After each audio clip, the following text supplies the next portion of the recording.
Good afternoon, fellow Ghanaians.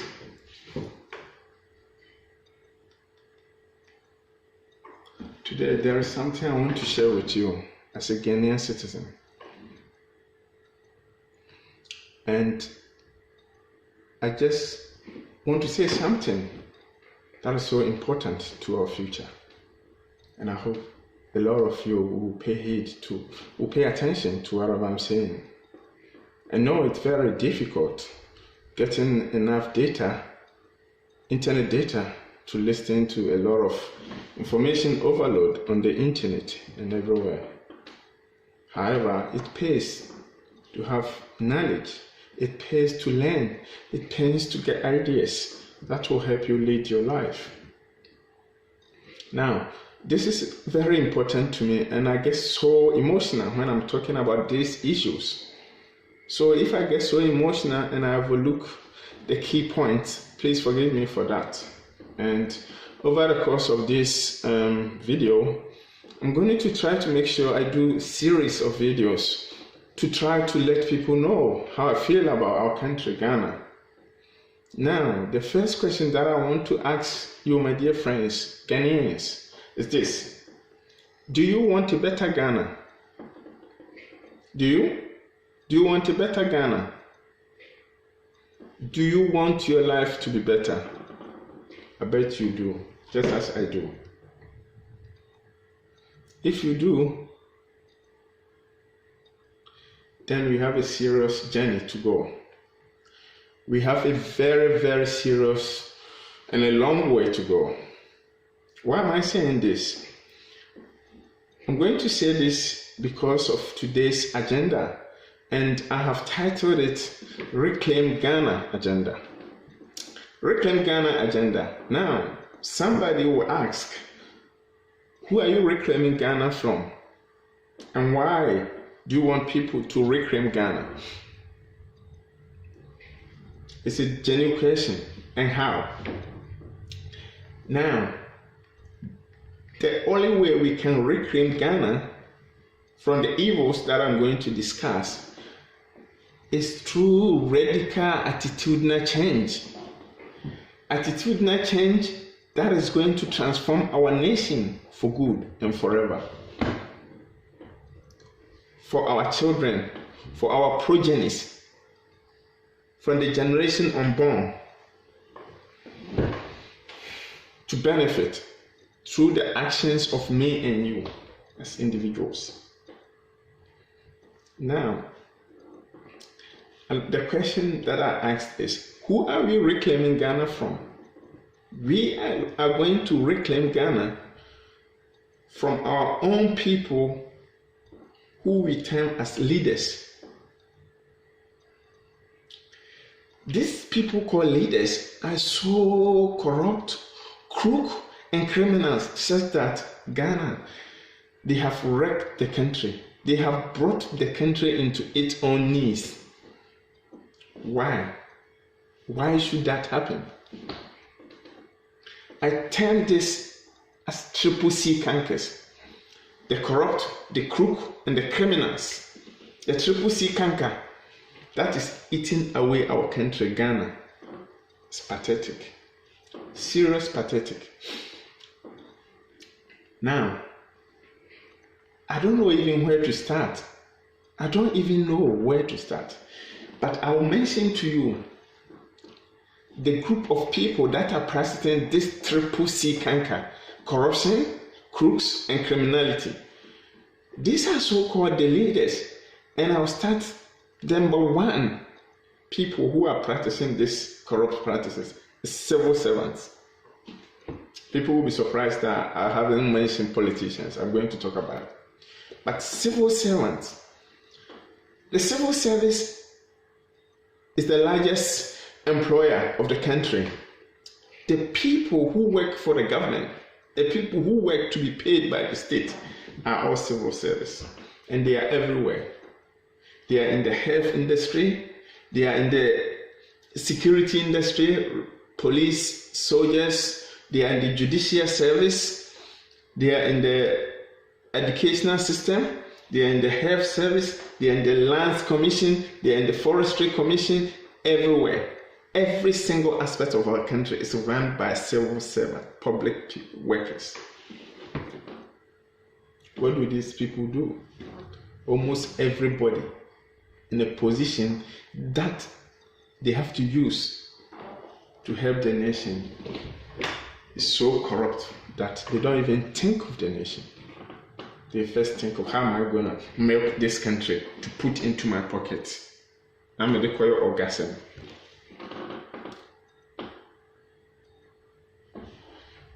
Another group of people that are leaders, this everybody knows, politicians. Ghana's politics is so dirty. All because these politicians are not interested in Ghana. They are only interested in what they can get from poor mother Ghana. What they can pocket, what they can use for their cronies and their crooks and criminal agents. Just to dupe the country, to destroy Ghana. So what happens? MPP, NDC, right? They are the two main oppositions. Now, let me ask you, if MPP is on power today, what the appointees are thinking is not about Ghana or the welfare of Ghana. What they're thinking is, how am I going to use the power we have today to enrich myself, to entrench my position, to steal from the country, and to do whatever I want to do? I mean, why? We, the people elected you, we have entrusted you with our confidence. We have entrusted you with the state resources. We have entrusted you with everything that affects our daily lives, to take care of it, to manage it. You go there, the first thing you think is how to steal. NDC is in opposition today. All that the opposition is doing is to hold the government to proper accountability, to come up with alternative solutions, alternative sense of governance, alternative governance to better our country. Now, what do? All that they're doing is to sabotage the progress of the sitting government so that the country becomes in shambles and then they win power to come and steal again. All these two parties are evils, serious evils. And these are the people, second group of people who are practicing the triple C, corruption, crook, and criminality. The third people that I'll talk about, that people underrate their influence in the society, but it has a high detrimental or positive impact in the society that is underestimated, is the religious leaders. Religion. Let me tell you, in my home village platform, I've made a lot of voices speaking against religion. I started even before this famous guy I respect a lot, Avan Bram Moshe, whose knowledge about it is far bigger than me. Religion is something that can even cause people to commit suicide, bombing. It's so deep that it influences aspects of our lives. And the mystery surrounding the unknown God has become exploitative grounds for people to exploit people, to mentally enslave them. And even people can just behave irrationally because their pastor, the so-called man of God, have said it. And these are they are the most wicked people. I mean, I think they are wicked than politicians and civil servants. The third group of people is the religious leaders and their religious institutions. Now, the fifth one that I talk about is chieftaincy. Nananom, and kayakase nananom. A institution that is so revered, institution that is so clean, and people depend on you for their justice. People depend on nananom for truth and justice. Now, what has chieftaincy come to do? Even kingmakers are taking bribes to just thwart the line of succession, to give it to the one who doesn't deserve it. The rightful heir is there, but they will take bribe and give it to somebody who doesn't deserve it. First and foremost, you've sold your conscience. How are you going to be able to hold that so-called the chief into account? I'm asking you. These are the 4 group of people that our future and our country depends on. And these are the very people who have milked Ghana dry. So dry so that there is nothing. There is no hope for the young people. There is no hope for the future. I mean, when I go to Ghana, my heart just bleeds. It bleeds. It's so terrible that I just don't know. Why?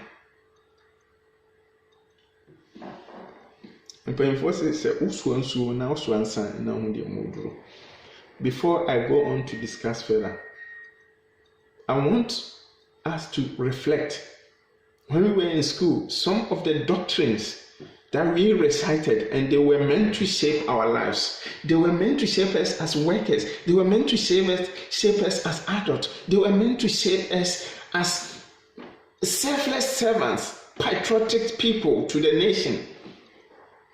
Now, if I was to recite our pledge, a civil servant, a politician, religious leader,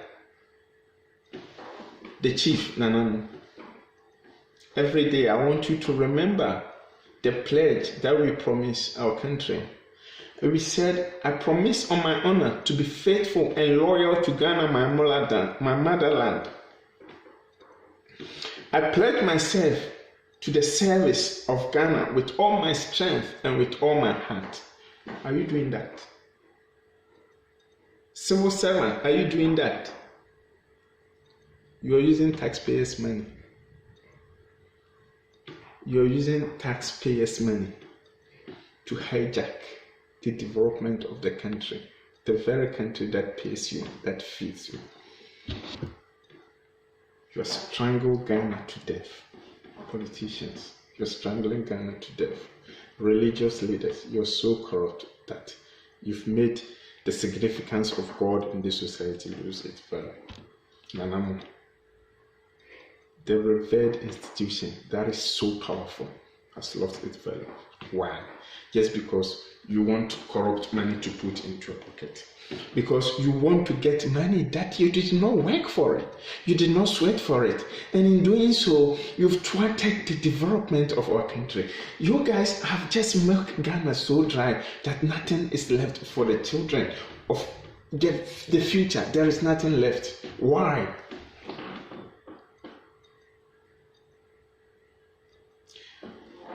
So, another doctrine that I want you to understand is the, what we call it, the national anthem. God bless our homeland, Ghana, and make us great and strong, bold to defend forever the cause of freedom and of our right. That fills our heart with truth and honesty. Now, how can you tell me boldly that you're serving Ghana? How can you tell me boldly that you're serving Ghana? Yes, there are some few things that I want to do. Again, can anybody tell me that you civil servant, you the politician, you the religious leader, you the chief, can you tell me that you've defended Ghana fearlessly with all honesty? You've defended the resource of Ghana with the best of your strength and with the best of your heart. Can you? Can you tell me that?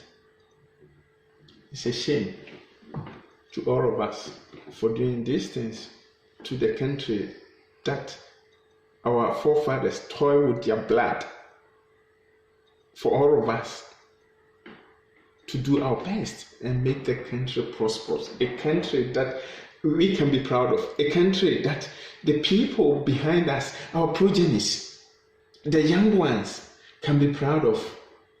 It's a country that has been destroyed by us.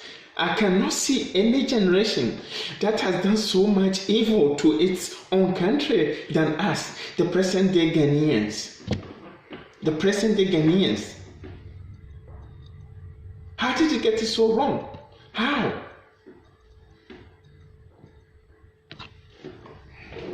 It is very pathetic. Now, there was a time that I was speaking to one of my professors here, and this professor's name is called Professor Kate, a long time ago, but I always remember. He said to me, Dominic, what you guys have to do as Africans, you very intelligent people, hardworking, and you're stronger than any race physically. What you guys haven't done is that you have not been able to check corruption. The leaders of your continent have not been held accountable. And I said, wow. At that time, I've heard of corruption, but I did not really understand the impact of it. And I bet many people have heard corruption, but you don't understand what corruption does to your country and the people. And he said to me, look, if there is a bushland and there is a long drought and there is a very windy condition, let's say grassland, and a bushfire or something sets in as fire, that fire destroys everything on its path. It destroys it doesn't discriminate. So if corruption becomes the order of the day, nothing realistically is going to be left unharmed. And now I've understood that what the professor meant. The corruption has destroyed Africa. It has destroyed Ghana. It's destroyed everything. It is very pathetic. The reason why I'm saying is this. I have lived overseas for 13 good years. When I came to the city, I used to drive a lot because of the job I was doing. And I knew where the city was. After 13 years in Australia here, Melbourne, one city has grown so big and so prosperous, and the infrastructural development that has gone into this one city that I know of inside out. It's, I mean, and can say, Uka Africa in a woman. Africa, a continent of almost 1 billion people. It's less than what has gone into one city of 5 million people. Why? Because corruption has destroyed everything that we have. Everything that we have. I was in Ghana for 7 good months trying to resuscitate my businesses that have been collapsed. What I realized is this: everywhere you go, people are demanding kickbacks, bribe, everything. And you pay some money, you expect a receipt, okay? I will demand it, right? And they come to you, they charge you 1,000. They will come to you, and on the receipt, it's 50 Ghana. That means officially they were supposed to charge 50 Ghana. They have charged over 1,000. How could you use? Where did that money go? Where did the rest go? You're milking your country dry. Simple dry. Now, the whole thing that is becoming unbearable, that we as people must take action. The people, the institutions that are set to fight corruption are the very ones that are benefiting from this social canker, and don't expect them to ever try to fight corruption, because they will never do. They are the beneficiaries of corruption. Sorry, I don't mean to prolong this video. My message to the people, young people, the youth, the young people, look at the Ghanaian anthem. It says, bold to defend forever the cause of freedom and of right. Young people, the individuals in the business sector, the people who are suffering because of the corrupt activities of those who call civil servants, the religious leaders, the politicians, and the chieftaincy. You must rise. Rise and uphold the image of Ghana. This is what I call attitudinal revolution. Make your attitude a revolutionary so that people are held accountable for their actions. These people must be held accountable for their actions. We cannot wait any longer. I am part of this fight.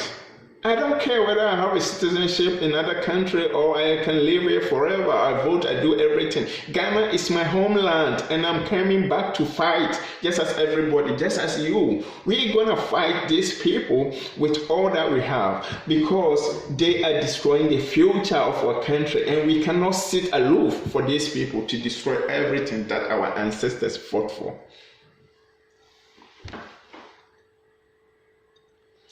In the end, I say, be bold and defend forever. Young people, be bold and defend forever.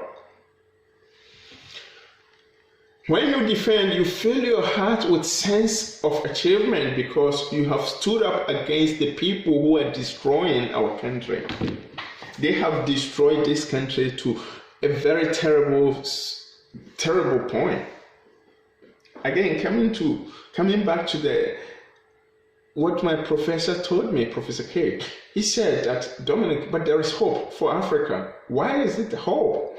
The first thing we need to do is to fight the corruption with all our strength and with all our heart and with all our might.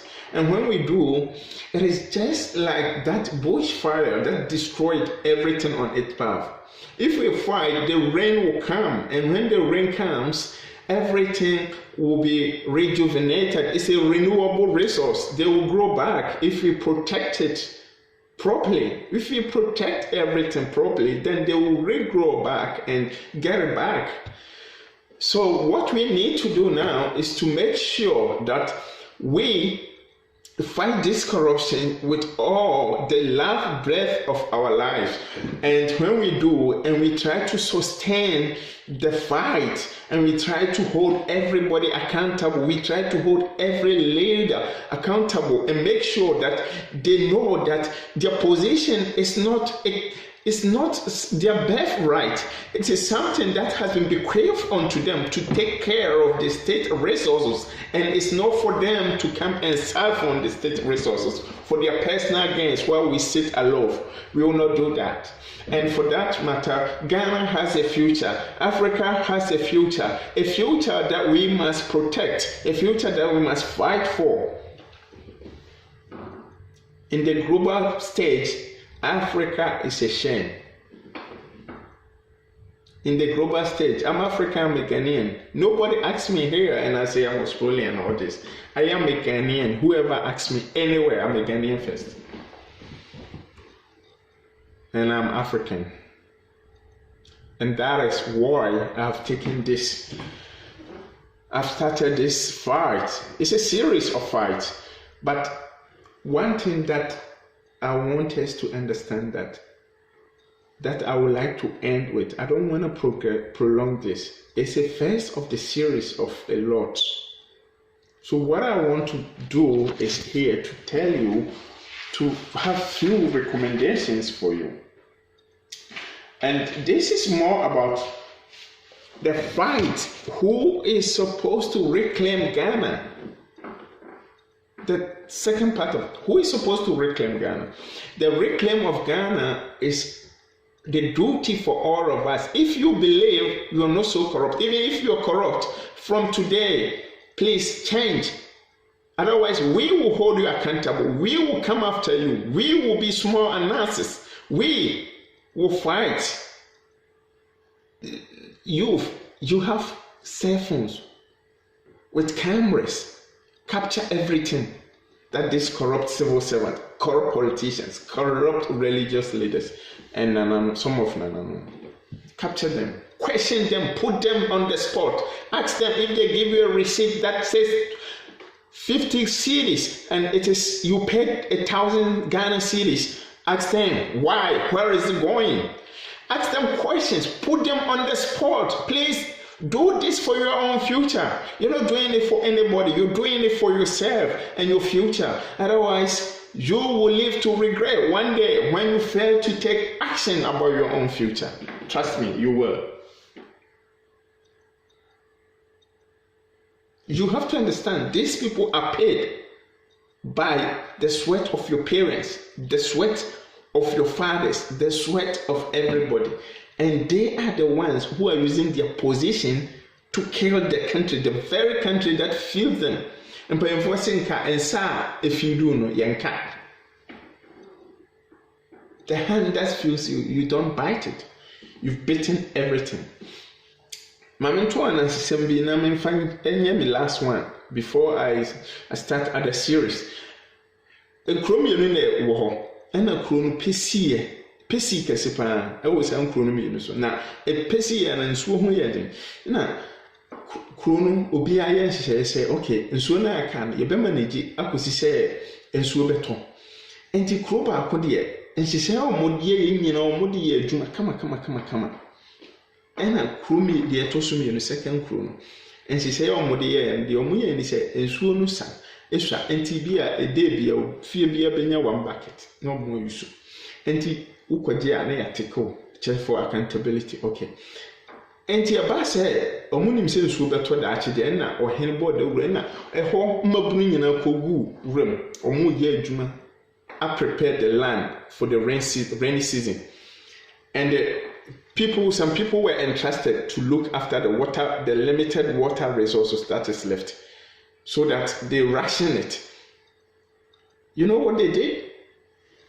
What one nation did is that they were so corrupt and they know everything was monitored. So what they did was that a tank that was meant to convey water for those who are working in the bush for them, is that they drill a hole on it so that the quantity that was meant to go into the tank is measured and is going into it, but it's coming out for them to get more of the water for their selfish interests. They did this. The security people were connived with these officials. Did nothing. They all benefited. They got the water in true corrupt means. Now, the tanker driver took off without knowing anything. And on the way, because of the hole drilled in the tank, all the water came out of the tank. And so now tank waste. The tank got to the people, there was not much left for them to use.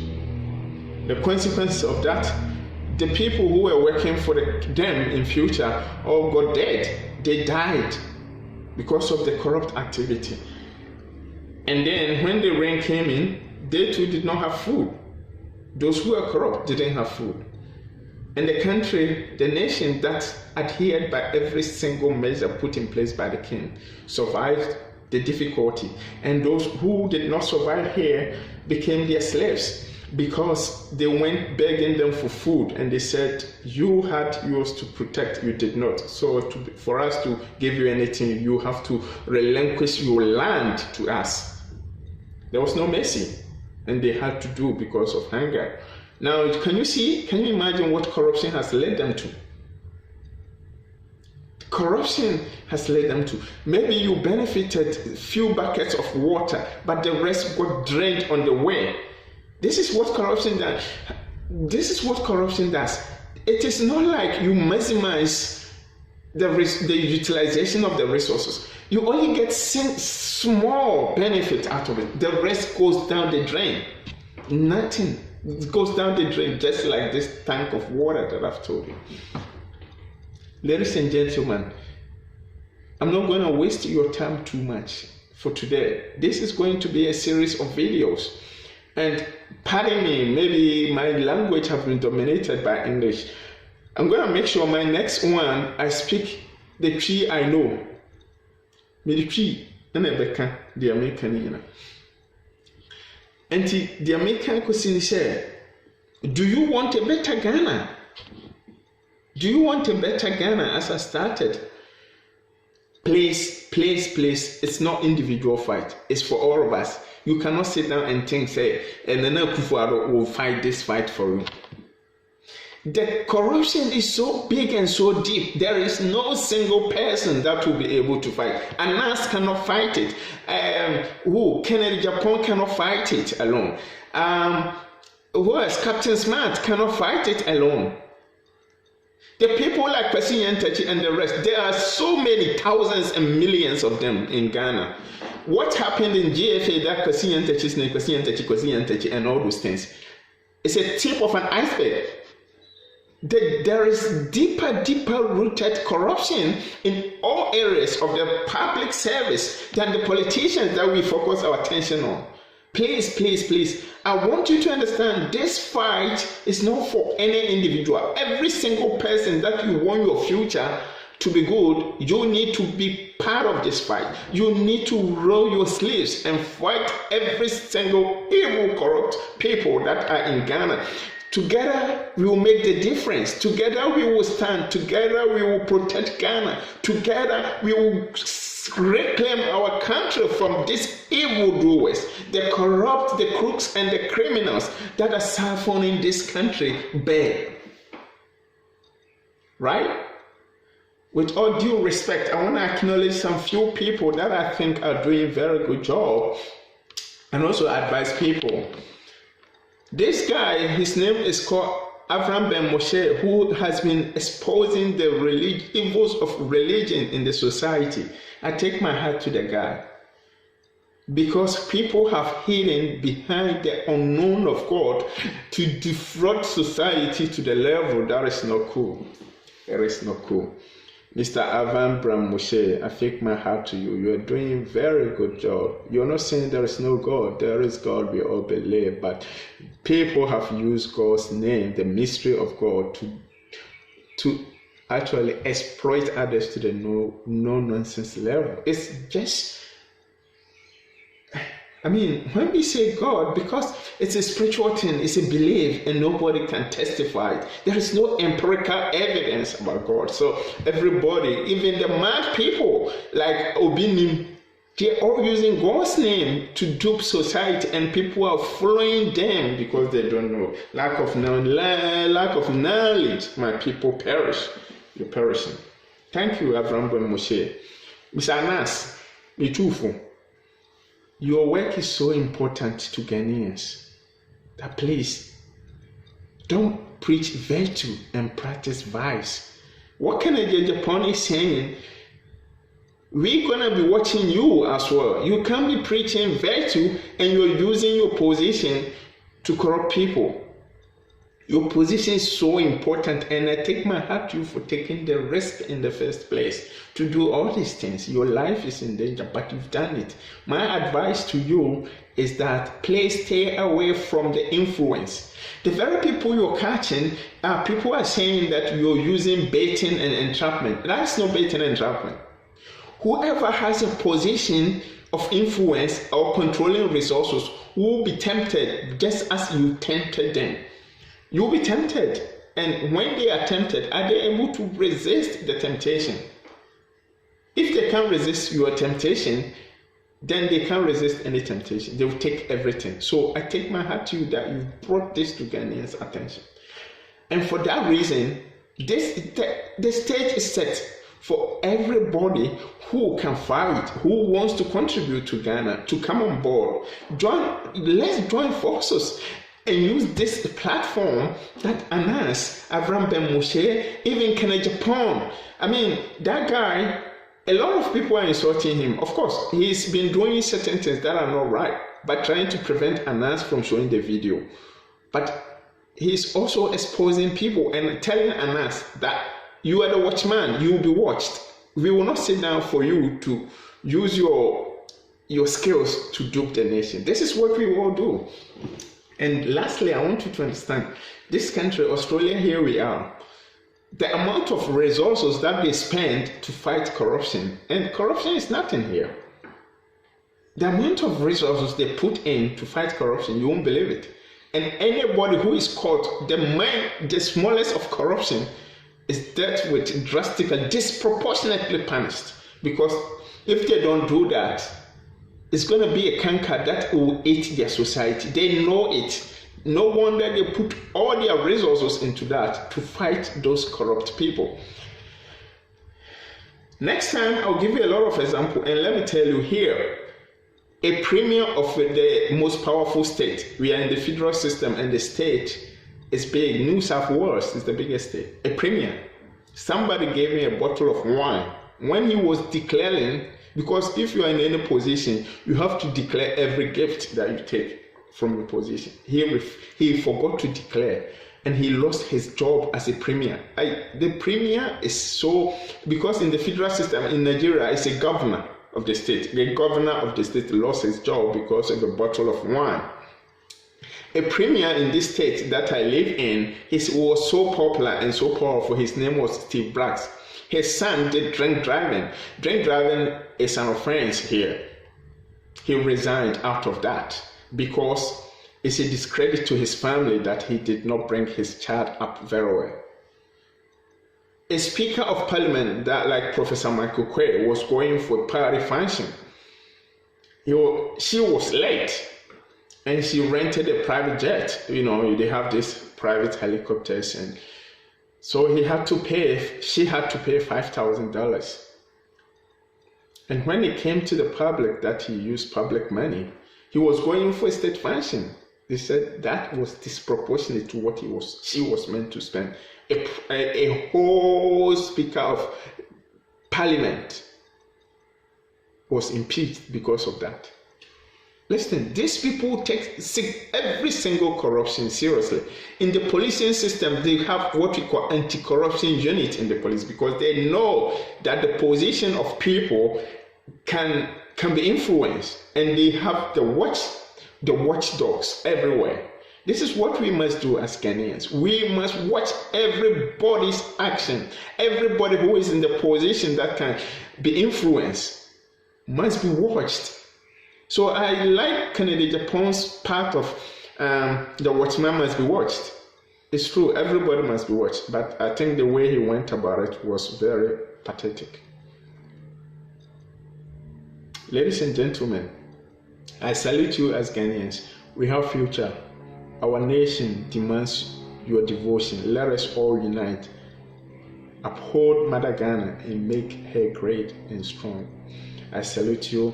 My name is Dominic Appiah-kubi. I come from Dominic, and I know that, specifically Domabo number 1. In future, we're going to have more videos, and we're going to be having the discussion. That is the start of it. And I want you to share this video, not because I want anything from it, because I want Ghana, for us to all take responsibilities towards our country and make Ghana great and strong. Prosperous country that we can all share. Thank you very much. Bye-bye.